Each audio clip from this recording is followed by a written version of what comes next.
And we're back, with some more oxygen not included. And today we have an Niobium volcano to tame.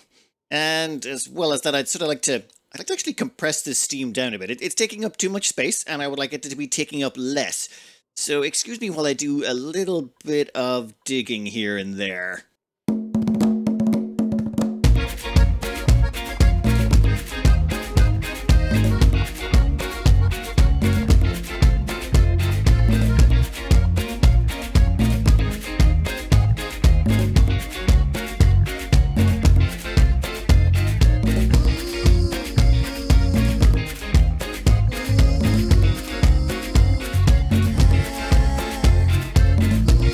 Done!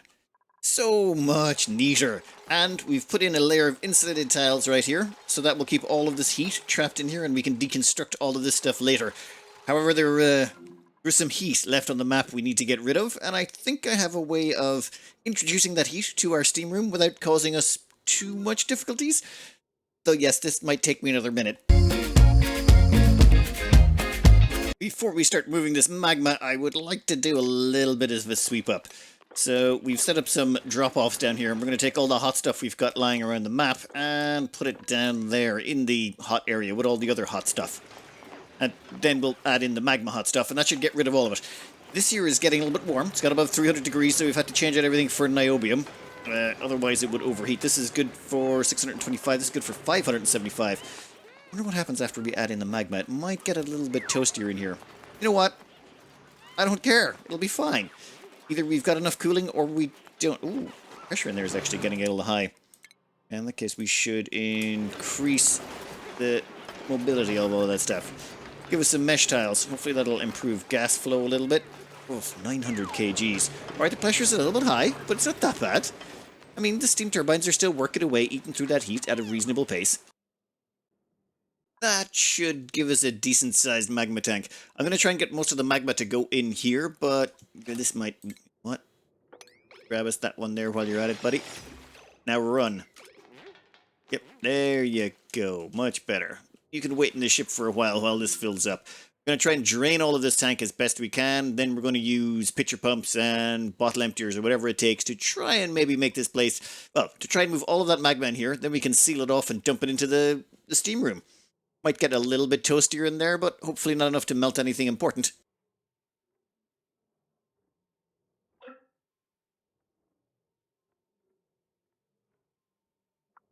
Done. I was really hoping a bit more would go in there, but it's fine, we can move it. I also forgot to put in our nuclear waste silo so that we can recharge the rocket. We don't really need to, we could fly back home with what we have, but we prefer to get in a little bit of exploration while we're here, so we can fly off this way and do a little bit of scouting. Why not? Excellent, we have... Yeah, who cares? They'll hit something, but it's not us, thankfully. Alright, next up, we're going to take all of this junk and move it down here. Well, once we get our nuclear storage set up.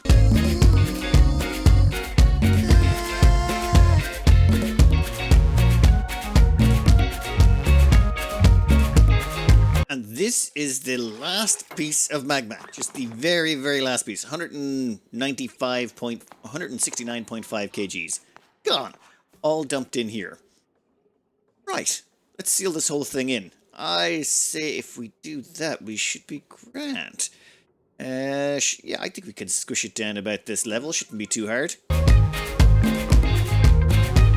Well, that was about as easy as I thought it was going to be. Mildly painful.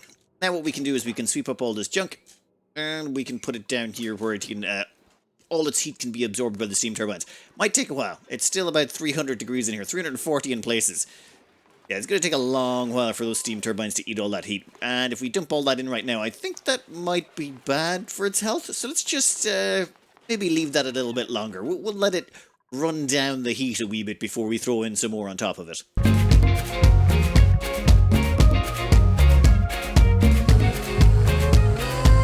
Now we're just gonna sweep up all this heat. There's just a whole bunch of heat in this rock that, well, I'd prefer to have in this steam room. We could also turn them into temp shift plates. There's all sorts of things we could do with them, but I figure we'll just dump them all in here.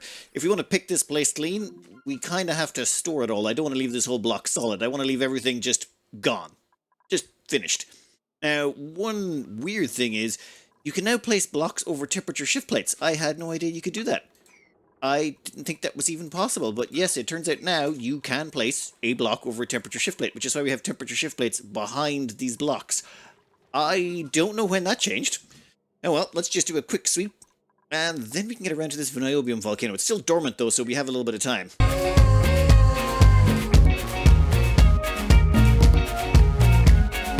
I suppose the question now is, will it burn? We'll just remove that. Oh, yeah. And then we'll just wall that in just in case anyone decides to do something stupid, like coming in here.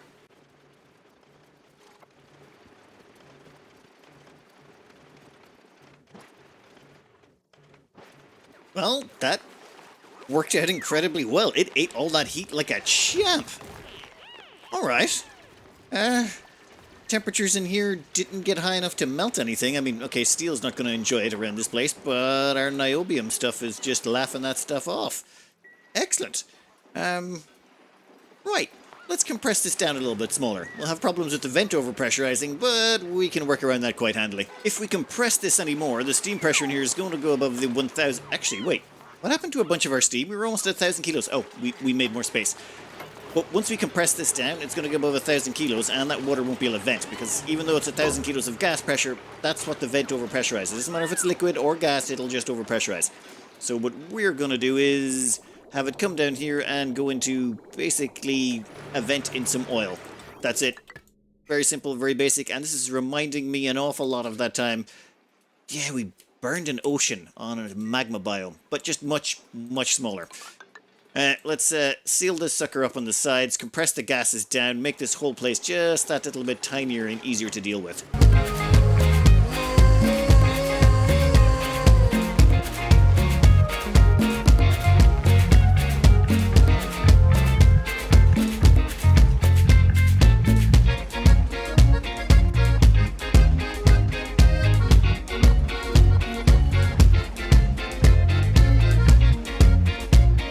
Done. You squished it all up into a corner, and now there's 6,000 kilos of pressure there. Well, almost 7 tons of pressure per tile. We've put down these things here to allow that to... You know what? Let's get rid of... actually, no, we're not going back in there. We've left all of the resources in there. There is many, many, many, many, many tons of stuff there. And they're sitting on top of an aluminum tile. So there's a cobalt temperature shift plate there, and that's sucking heat out of the aluminium, and that's, well, dumping it into the room. It'll take a long time to cool all of those, but we don't really care. We'll probably come back at some point and scoop them all up once they've dropped down to about, say, 200 degrees or under that. It's going to take a while, though. It's going to take a long while for those two steam turbines to have a go at that. That leaves us with the Niobium volcano. It's actually been dormant for a while, and we just scanned it, and it turns out it's just come out of its dormancy. We've got 2.4 cycles to tame this sucker. I wanted to go back and get my hands on some thermium and some supercoolant and a few things like that, but we don't have time. So... let's start building a containment facility for this somehow. This is the start of an extremely simplistic Niobium tamer. I'm stealing the idea off Too Legit City. I was linked in the comments to their video that they put up. I believe they're the first one that figured this out. Basically to do using a pitcher pump to pull this stuff out. It's so simple, it's amazing. I've basically just taken their design and made it dumber. I like to make things as dumb and simplistic as possible so they're almost impossible to break. No fanciness, no automation if at all possible. Make it as dumb and simplistic as possible. Actually, dumb is the wrong word.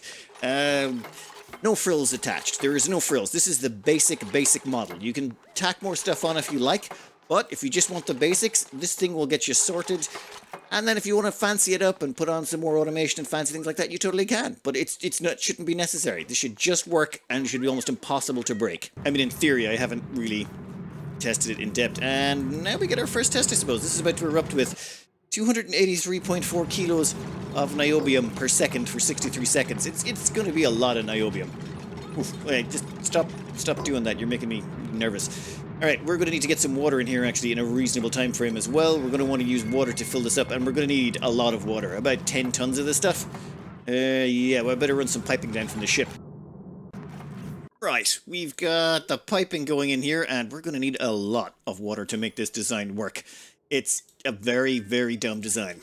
Right, I mean, no frills design, no frills. Yes.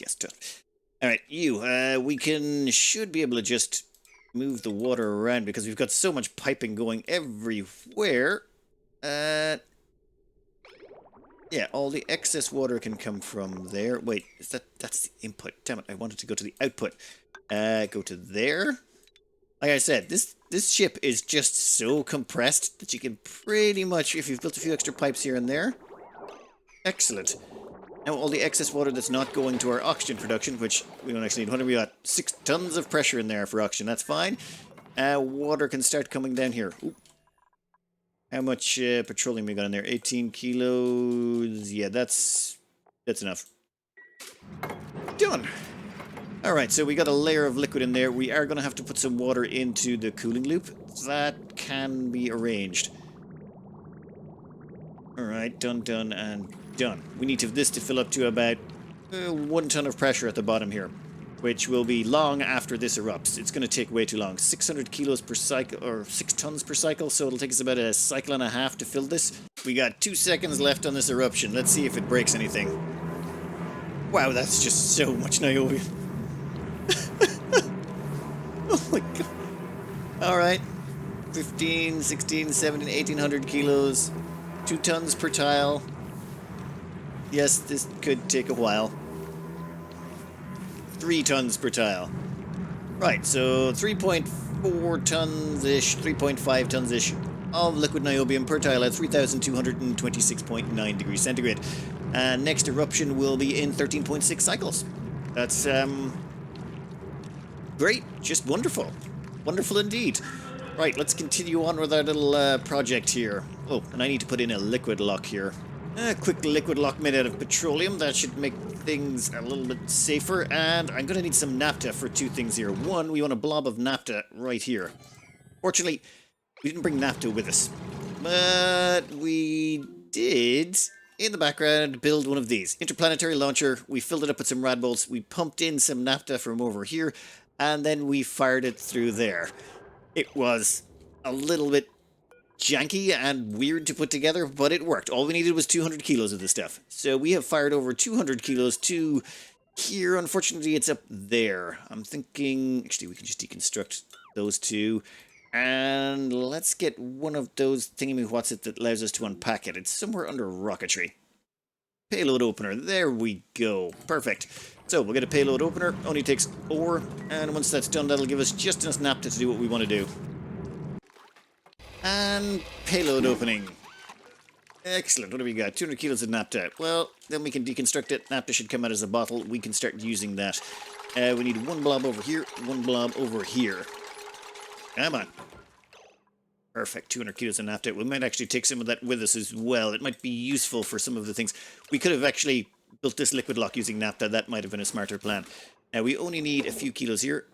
10 kilos. That is perfect. Then we're going to put naphtha over here as well. 10 kilos should also be sufficient. At 14, that's okay. Done. And then we'll move that inside the ship because we don't want to leave that stuff lying around because it's actually quite handy. We're down to 2 tons of petroleum. We've used 3 tons of petroleum in our travels and we're not even burning this stuff. All right, you deconstruct. Let's do some tidying up. We're almost ready to kick this off. The last thing we want to put in right here is the auto sweeper. Yep, we're going to stick an auto sweeper right about there. That should be perfect. Okay, we got steel tile, steel mesh tile, and tungsten metal tile at the bottom. Diamond temperature shift plate. We have filled this loop with water. Oh, the outputs. I forgot to slice those. We've already pre-done these things. So, yeah. Done. Get them. It looks just about right. Once that goes in, we're ready to give this thing a start. It's going to be a bit odd. Actually, we better make sure no duplicants come in here once this is running. How is there no battery power? My bad. One last thing, then we kick it off. Alright. First things, we're going to close this off. No duplicants in or out. We don't want you messing this thing up. Secondly, we want to set this pitcher pump to niobium. There we go. Oh, now that won't activate it. What we do want to do is enable auto bottle. And then lo and behold, the auto sweeper, I did not know this when I saw the video. I was like, auto sweepers can actually access pitcher pumps. Supposedly only from liquid metal though, not from water and other things, only liquid metals. Maybe magma? I'm not sure. Now, so the liquid pours it pours the liquid niobium down here. This temperature shift plate draws heat out of the liquid the moment it hits this tile. The liquid turns into a solid and it gets shunted to the right. Since it can't appear inside here, it gets put out this side. And there you can see we're ending up with hopefully 200 kilos of niobium. One moment. You done? You done? There you go. And 200 kilos of niobium. Now, one thing is very, very important. In my testing, I used a insulated tile right there. You cannot do that. If you use an insulated tile right here, then this will have nothing to exchange temperature with. It's in a vacuum. So what happens is this metal mesh tile will heat up and eventually it'll melt. This stuff is 3,000 degrees, so it will melt steel. You can't make mesh tiles out of tungsten. So we put a tungsten tile beneath it. The tungsten tile exchanges heat with the steel mesh tile, which stops the steel mesh tile from melting. And that means you can just keep pouring niobium in here. The reason I did it this way is, well, with this much water, we can put in an entire output of a volcano. Actually, I haven't tested on all the volcanoes. I just did one test map. In one test map, I was able to take the entire output of a Niobium volcano, throw it in, and it raised up the temperature in this room to about 350 degrees. So it'll max out about there. But this does mean that we will be perfectly ready for the next eruption when it happens in 11.5 cycles, and we should have all the niobium in here and processed.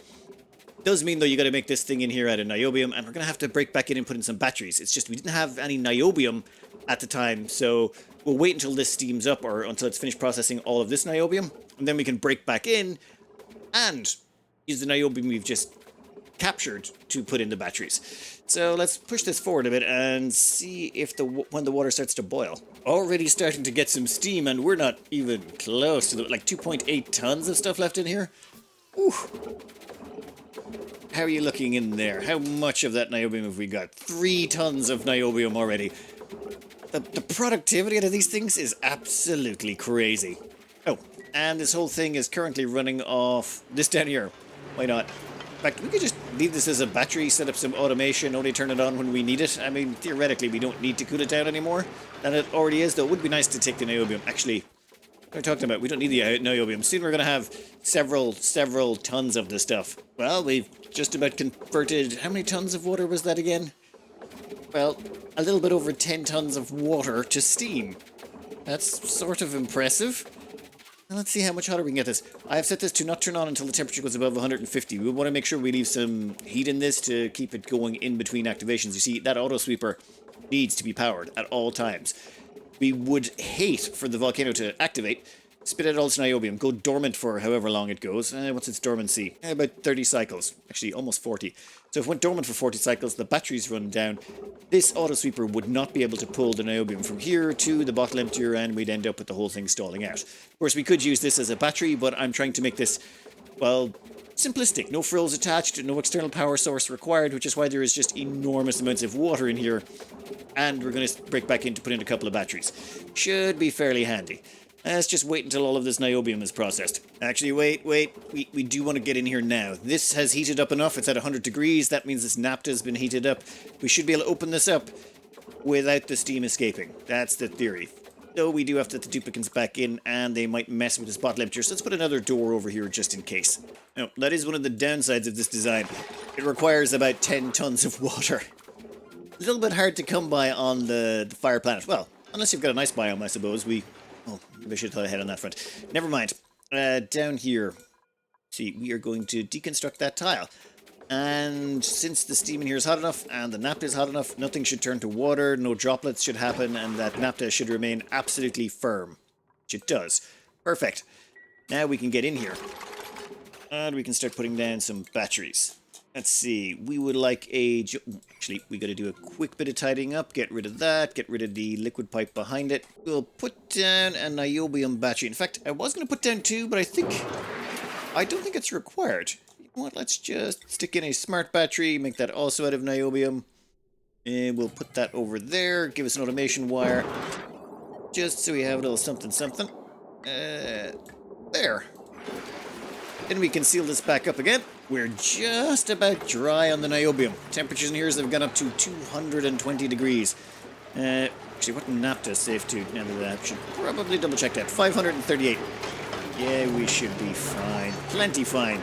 This battery can survive all the way up to 575. So what I've done here instead of what we were doing is I'm going to put in a little bead liquid lock here. In fact, we are going to wall that in there as well. Power should be able to flow just fine. And we're going to delete this heavy watt joint plate. That way we have access to this at all times, which is good because at some point we're going to want to come in and, you know, rip out all of that niobium and use it. And then replace that with heavy watt wire and finished.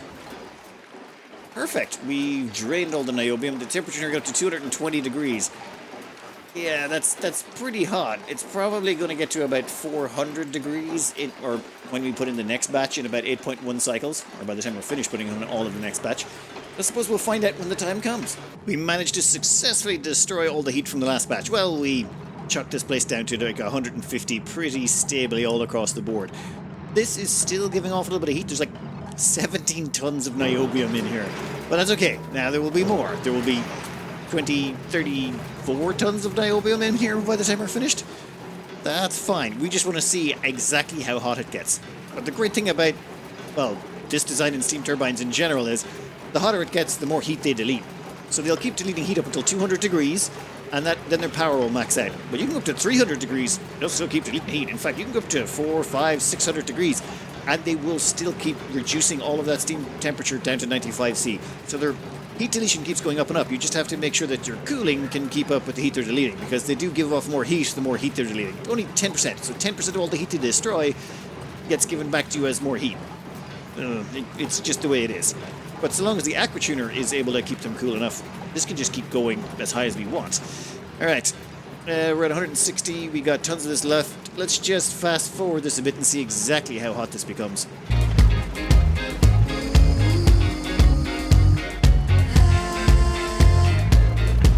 And that's 300 degrees. Getting a little bit toasty in there. We got about a ton per tile left, so 1, 2, 3, 4, about 5 tons left. I don't think we'll reach 350. The thing is, the hotter it gets in here, the hotter it gets, the more heat we're deleting. So it's slowing down. Its progress will always slow down. Eventually, I think we'd hit an equilibrium. That might be fun to test. See if we could actually get it to the point where putting in niobium constantly doesn't actually redline it and just keeps it at a certain temperature all the time. Well, I think we're pretty safe here. I don't think this is going to be topping 350. We're down to, yeah, quarter of a ton per tile, roughly. And one thing I'd like to point out, though, is this here, the mesh tile. You see the mesh tile there. As the liquid niobium goes down, its temperature goes up. We're peaking about 1300 and something, and then it immediately plummets when the niobium goes away because it's exchanging heat with this tungsten tile. This tungsten tile is the only thing keeping this from overheating. And yeah, you can see it getting dragged down. It's exchanging enough temperature with it, and this is the only point of it that makes me nervous. This thing in here could potentially cause us problems, but it doesn't seem to, no matter how bad it gets. I mean, the melting point of that steel is 2,400 degrees, so we're still 1,000 degrees away from danger. But it still makes me slightly uncomfortable. And over here, yeah, we're just about finished. We got 70 kilos to go and we're done. And where did you even get that from? How? You're taking 10 kilos at a time. Well, that's just dandy. Anyway, we maxed out in the end at 300 and almost 340. Yeah, close. And I think we can call that a successful taming. And we have 35 tons. Well, okay, 34.6 tons. Jesus, that's so much niobium. I think a few more eruptions and we'd actually have more niobium than steel. And that, I believe, is pretty much the end of the fire planet. I don't think there's really much left here. Okay, to recap, this is what the water planet looks like. We got water, we got fire, and we got swamp. Now, swamp, unfortunately, I made the mistake of actually leaving all the things uncapped. So this place is a mess. I can't imagine what this is doing to game calculations having all of this going on. So we should probably go back here at some point and just, you know, cap everything off, let everything escape into the vacuum of space, and maybe stop all of that liquid. We don't even need the water anymore. We got 5,000 cycles worth of oxygen, easy peasy, so don't really need this stuff. But back to this design. I would like to point it again. This is not a smart design. This is an incredibly dumb design. Its whole purpose, or what I like to try and do with the design, is make sure it's as just idiot-proof as possible. I can't mess this up. I just put it in the liquid, I turn it on, and then I should be able to just walk away and never have to look at it again. That's the hope. So this thing should, in theory, never break, and it shouldn't require you to do anything with it. You could, and it's very modifiable. If you want to, like, stick in some automation here, slow down how much liquid goes in and out, maybe run some conveyor rails to cool down the stuff, you can. So it's not like it's the basic model. It's the Gruntmaster 2000. If you want to upgrade it to the Gruntmaster 3000, you can go ahead and knock yourselves out. Anyway, I'm going to cut this out here. I hope you enjoyed, and good luck.